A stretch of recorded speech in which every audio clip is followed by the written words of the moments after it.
بسم اللہ الرحمن الرحیم ونصلی ونسلم علی رسول الکریم اما بعد اعوذ باللہ من الشیطان الرجیم بسم اللہ الرحمن الرحیم اذ ظلموا انفسهم جاءوک واستغفروا اللہ ان اللہ وملائکتہ یصلون علی النبی یا ایھا الذین آمنوا صلوا علیہ وسلموا تسلیما صلوات والسلام علیک یا رسول اللہ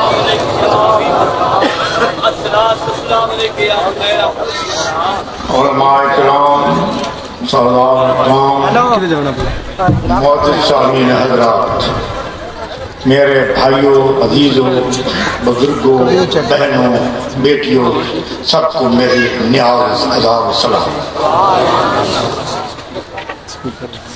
جناب والا ہمارے مفتی حضرت وحداللہ صاحب نے جو بیان فرمایا ہے بڑا فصیح اور بڑے مختصر وقت میں انہوں نے سب مسئلے آپ کے سامنے پیش کر دیے۔ یہ ہماری قسمت ہے کہ اس کو ہم سمجھیں، یہ اس پر عمل کریں یا نہیں کریں۔ سب سے پہلے جس طرح کے مولانا نے فرمایا کہ میں شکریہ ادا کرتا ہوں لوگوں کا جنہوں نے یہ محفل پاک منعقد کرائی ہے، اور ان کا بھی میں شکریہ ادا کرتا ہوں کہ جو دور دراز علاقے سے چل کے اس پاک روحانی محفل میں شرکت فرمائی، ان کا بھی میں شکریہ ادا کرتا ہوں۔ اور مجھے امید ہے کہ انشاءاللہ حضور شیخ الاسلام رضی اللہ تعالیٰ عنہ ہم سب غلاموں پر ضرور کرم فرمائیں۔ جس طرح کہ میں نے عرض کی ہے، جو آیات کریمہ آپ کے سامنے پیش کی ہے وہ یہ ہے کہ اللہ تعالیٰ فرماتا ہے کہ جب تو اپنے اوپر اتنا ظلم کر لے، اتنے گناہوں میں ڈوب جاؤ، تو پھر میرے حبیب کے دروازے پر چلو۔ تو یا رب العالمین پھر وہاں جا کر میں کیا کروں؟ فرمایا کہ وہاں جا کے استغفار کر، میرے وسیلہ پیش کر میں نبی پاک کی بارگاہ میں، تاکہ میں تمہیں بخش دوں۔ حضور شیخ الاسلام فرماتے تھے کہ اگر کسی کو یہ حاجت یا اجازت نہیں دیتی مالی حالت، تو وہ نہیں جا سکتا، مدینہ شریف حاضری نہیں دے سکتا، تو کم از کم اللہ تعالیٰ اور اس کے نبی کے ولی کے در پر ضرور جائے، اس نسبت سے وہ اس کو بھی بخش دے گا۔ ایک بڑا عجیب سا آج کل جہاں مسئلہ پیش کیا جا رہا ہے کہ حضرت ثالث سے غریب نواز غازی علم الدین شہید کو ملنے کے لیے میاں والی جیل میں تشریف لے گئے تھے۔ یہ میرے بھائیوں غلط بات ہے۔ حضرت ثالث سے خواجہ محمد ضیاء الدین صاحب نہیں گئے تھے، بلکہ شیخ الاسلام حضرت خواجہ محمد قمر الدین صاحب اپنے والد صاحب کی اجازت سے ملنے گئے تھے میاں والی جیل میں، اور اس سے ملاقات کی۔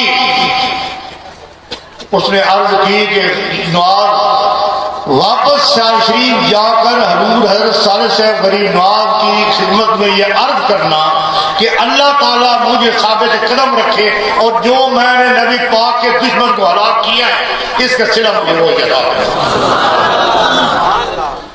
چنانچہ میں نے حضور شیخ الاسلام رضی اللہ تعالیٰ عنہ کی زبان مبارک سے خود سنایا کہ جب میں نے اس سے ملاقات کی تو وہ اتنا مطمئن اور خوش تھا کہ جیسے اس کو دنیا جہاں کے خزانے مل گئے۔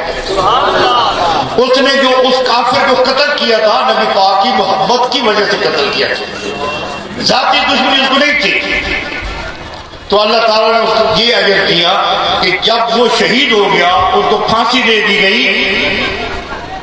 مزار میں دفن کر دیا گیا، کچھ عرصہ وہ جیل میں دفن رہا میاں والی جیل میں۔ تو پھر لاہور والوں نے یہ اصرار کیا کہ جس وقت یہ ٹھنڈا ہو گیا نا مجمع، تو یہ ہمارا ہے اور ہمیں دے دو، ہم لاہور اس کی مزار بنائیں گے۔ چنانچہ اگلے دن مجبور ہو کر کہا کہ تم اس کو لے جاؤ۔ قبر کھولی گئی، بڑے بڑے ڈاکٹر تھے، لوگ تھے جمع، ہر شخص نے اپنے منہ پر پٹی باندھ لی تاکہ مردے کی بدبو نہ آئے۔ بدبو کی وجہ سے ڈاکٹروں نے بھی منہ کو ڈھانپ لیا، لوگوں نے بھی منہ کو ڈھانپ لیا، لیکن جو جو مٹی ہٹتی گئی کستوری کی خوشبو آتی ہے۔ حضور شیخ الاسلام نے خود اپنی زبان سے فرمایا کہ لوگ اس کے بدن کے نیچے سے مٹی لے کر سنتے اور کہتے کہ سبحان اللہ، نبی پاک کے غلام کے کیا شان۔ یہ ہے اس لجپال کی لجپالی کہ اپنے غلام کو وہ اتنا درجہ عطا کر دیتا ہے، حالانکہ انگریزوں نے اس کو منع کیا تھا کہ تو مکر جا کہ میں نے قتل نہیں کیا۔ انہوں نے کہا ساری زندگی ایک تو یہ نیکی کا کام کیا، یہ بھی میں بلا دوں، میں نہیں مکر سکتا، میں نے اس کو خبیث کو قتل کیا، انہوں نے نبی پاک کی شان میں گستاخی کی، اور اتنا عرصہ وہ زمین میں دفن رہا۔ آج بھی لوگ اس کا نام لیتے ہیں، دو نام لیتے ہیں اس کے، غازی علم الدین شہید، جس کی مدار لاہور میں ہے چوک کے پاس۔ جب بھی حضور شیخ الاسلام غریب نواز کے ساتھ ہم لاہور جاتے تھے تو آپ ضرور حکم دیتے کہ جاؤ غازی علم الدین شہید کی مدار پر فاتح بھی پڑھو اور سلام بھی۔ میرے بھائیوں، اللہ تعالیٰ کے ولی، اللہ تعالیٰ کا ایک کامل بندہ، اس کی شان کو بیان کی نہیں جا سکتی۔ جس کا وہ ہاتھ پکڑتا ہے پھر وہ اس کا ہاتھ وہ نہیں چھوڑتا، پھر اس کا ہاتھ نہیں چھوڑتا، اس جہان میں نہیں بلکہ اگلے جہان میں بھی نہیں چھوڑتا۔ اس کی مثال میں دیتا چلا کہ حضور شیخ الاسلام رضی اللہ تعالی عنہ جو اس علاقہ کے نہیں پورے برے صغیر کے، میں کہتا ہوں کہ وہ پیر تھے اپنے زمانے میں، وہ پورے برے صغیر کے پیر تھے، بڑے بڑے عالم آتے تھے، مسائل پوچھتے تھے، بیعت کرتے تھے، سادات بھی، علماء بھی، تمام حضرات حاضر ہو کے اپنی اپنی مرادیں پوری کر کے لے جاتے تھے۔ تو آپ نے خود اپنی زبان مبارک سے یہ ارشاد فرمایا تھا کہ جو شخص اللہ تعالیٰ کی ولی کی تعظیم کرتا ہے وہ دراصل اس کی تعظیم نہیں کرتا بلکہ اللہ تعالیٰ کے نبی پاک اور اللہ کی کو تعظیم کرتا ہے۔ جیسا کہ ذکر پیر، ذکر حبیب اور ذکر اللہ۔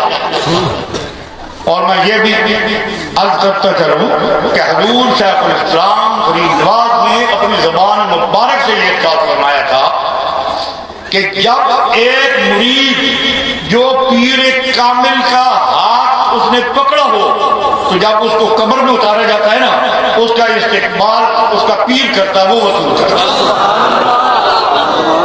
اور یاد رکھو، وہ آپ لوگ علماء کرام سے بھی سنتے ہیں، آپ کو بھی پتا ہے کہ 3 سوال ہوتے ہیں، تیرا ایمان کیا ہے، تیرا نبی کیا ہے، تیرا رب کون ہے، تو اس کو جواب دینے کے مرید کو ضرورت نہیں ہوتی، اس کی جگہ پہ اس کا پیر جواب دیتا ہے اور پھر جنت تک اس کو پہنچاتا ہے۔ جب اس کے پرچے، سوالات کے پرچے جو حل ہوتے ہیں وہ پیر حل کرتا ہے اور وہ پاک ہو جاتا ہے۔ ایک بات آخر میں اور بھی یاد کرتا ہوں کہ میرے بھائیوں، آج کل اس علاقہ میں بھی، ہمارے علاقہ میں بھی یہ عام بات مشہور ہے کہ جو بھی علاقے کا پیر آتے ہیں، میں پیر کی بے ادبی نہیں کرتا، چاہے وہ جس سلسلے سے تعلق رکھتے ہیں، نقشبندی ہیں، سہروردی ہیں، قادری ہیں، جو بھی، میں سب سلسلے کا غلام ہوں، لیکن ہوں چشتی، ہوں چشتی۔ یہ بھی اللہ تعالیٰ کا کرم اور پیر پٹھان کا کرم تھا کہ پیر شال کو انہوں نے چاروں سلسلے کی بیعت کرنے کی اجازت فرمائی کہ پیر شال تو جس سلسلے میں بیعت کرنا چاہے، جس سلسلے میں لوگ کوئی بیعت کرنا چاہے تو کر سکتے۔ ایک واقعہ بھی میں بیان کر دوں کہ شاہ صاحب گولڈا شریف ہے، آپ جانتے ہیں، ہم کو سب لوگ جانتے ہوں گے، وہ گھر سے چلے گئے یعنی کہ گولڈن شریف سے روانہ ہوئے بیعت کرنے کے شوق سے کہ میں بیعت اس شخص سے کروں گا جو خوبصورت بھی ہو اور جب میں حاضر ہوں تو وہ قبلے کی طرف سے آ رہے ہوں، اور جب میں حاضر ہوں تو مجھے ایک گلاب کا پھول بھی عطا کرے اور مجھے سلسلہ قادریہ میں بیعت کرے۔ یہ انہوں نے دل میں یہ خواہش رکھی ہوئی تھی، زبان سے نہیں بنوایا۔ چنانچہ جب وہ شاہ شریف حاضر ہوئے، اپنے پیر کے متعلق پوچھا تو آپ نے فرمایا وہ اپنے والدین کی فاتح خانی کے لیے تشریف لے گئے ہیں۔ وہ جو ہمارا ایک دادا باغ مشہور ہے، لوگوں نے دیکھا بھی ہوگا سنا بھی ہوگا، اس کی طرف سے حاضری دے کے اپنے والدین کی وہ واپس آ رہے تھے، یعنی کہ ان کا منہ مشرق کی طرف تھا، مغرب کی طرف سے آ رہے تھے۔ شاہ صاحب نے دیکھا کہ ایک شرط میری پوری ہو گئی کہ یہ مغرب کی طرف سے آ رہا۔ دوسری شرط میری یہ ہے کہ یہ مجھے ایک پھول دے، وہ بھی گلاب کو۔ اتنی دیر میں ایک مالی ہے، اس کی نسل بنسل آج بھی ہر دن رات کو وہ گلاب کے پھول لے آتا ہے، آج بھی ان کی نسل بنسل۔ انہوں نے ٹوکری سے ایک گلاب کا پھول نکال کے کہا شاہ صاحب بھی آپ رکھ۔ شاہ صاحب کہتے ہیں کہ میں نے دونوں شرطیں جب دیکھی اور سنی اور میں حیران رہ گیا، پسینہ پسینہ ہو گیا۔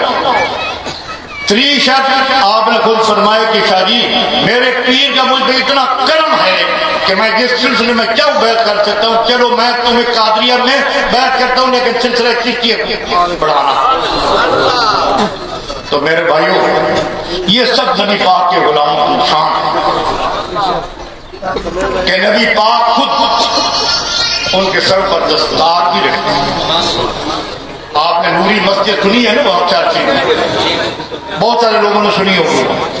اس جگہ پہ پیر صاحب تشریف رکھتے تھے تو نبی پاک تشریف لے آئے اور دستار مبارک چاروں یاروں کی موجودگی میں آپ کے سر پر ہے کسی کی یہ شرط۔ پھر وقت آیا حضور شیخ الاسلام رضی اللہ تعالیٰ جو دین اور دنیا کو واصل، اس کے در سے کوئی خالی نہ جاتا تھا نہ جائے گا۔ تو اس کے وقت بھی آیا، طالب علمی کا زمانہ تھا، مسجد میں تشریف فرما تھے، فرماتے ہیں کہ مجھے سبق یاد نہیں رہتا، سبق جو ہے وہ مجھے یاد نہیں رہتا تھا، بڑا پریشان ہوتا تھا، استاد بھی ناراض ہوتے تھے۔ پریشانی کے حالت میں بیٹھا تھا کہ ایک شخص آیا، میرے دل میں خیال آیا کہ یہ کون ہو سکتا ہے یہ شخص۔ میں نے اس کا نام پوچھا، انہوں نے فرمایا کہ میرا نام محمد۔ یہ غلام پہ کتنی کرم نوازی آپ نے سنا۔ اس وقت آپ کے سینے پر نبی پاک نے دست مبارک پھیرا اور پھر وہ ہے قمر الدین جس کو سبق یاد نہیں ہوتا تھا، استاد کی تقریر پر جب اعتراض کرتا تو استاد ہم رہے، استاد کہتے تھے کل تو یہ اور تھا، آج یہ قمر الدین کیسے ہو گیا کہ میں اتنی اعلیٰ تقریر کرتا ہوں کہ ہر تقریر میں سوال بھی کرتا ہے اور اعتراض بھی کرتا ہے۔ یہ ہے اس کی شان نبی پاک کے غلام۔ میرے بھائیوں، حضور خواجہ قمر الدین رضی اللہ تعالیٰ عنہ کی یاد میں آج یہ محفل ہم نے سجائی ہے۔ میں آپ کو یقین دلاتا ہوں کہ یہ اس کا کرم فضل ہم سب غلاموں پر نازل ہوگا، کرم فرمائے۔ اور جو جب میں شاہ شریف سے روانہ ہوا ہوں تو سب موسم خراب تھا، موسم خراب تھا، بارش ہو رہی تھی۔ میرے دوستوں نے کہا کہ اس موسم میں آپ کیسے سفر کرو گے؟ میں نے کہا سفر تو میں نے کرنا اس کے لیے جس کی کانفرنس ہے، اللہ مالک ہے جو کرتا ہے۔ میں روانہ ہو گیا بیماری کی حالت میں، کسی دوست کو پتہ ہو یا نہ ہو میرے مورے کی ہڈی بھی کریک ہے، میں سفر بھی زیادہ نہیں کر سکتا۔ جیسے استاد مولانا فرما رہے تھے کہ جب شیخ الاسلام کا نام آتا ہے تو اس محفل میں حاضری لگوانے کے لیے میں ضرور آتا ہوں۔ ضرور حاضر ہوتا ہوں کہ اللہ تعالیٰ اس کے صدقے میرے بھی گناہ معاف کرے. تو اللہ تعالیٰ ہماری یہ حاضری منظور قبول فرمائے.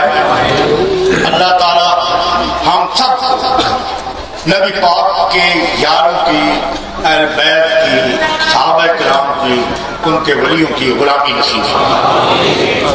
اللہ تبارک و تعالیٰ بے اولادوں کو اولاد نرینہ عطا فرمائے، بے روزگاروں کو نیک روزگار عطا فرمائے، بیماروں کو شفا کاملہ عطا فرمائے، اور ہمیں ہر سیال کی غلامی نصیب فرمائے، تاکہ ہمارے دنیا میں بھی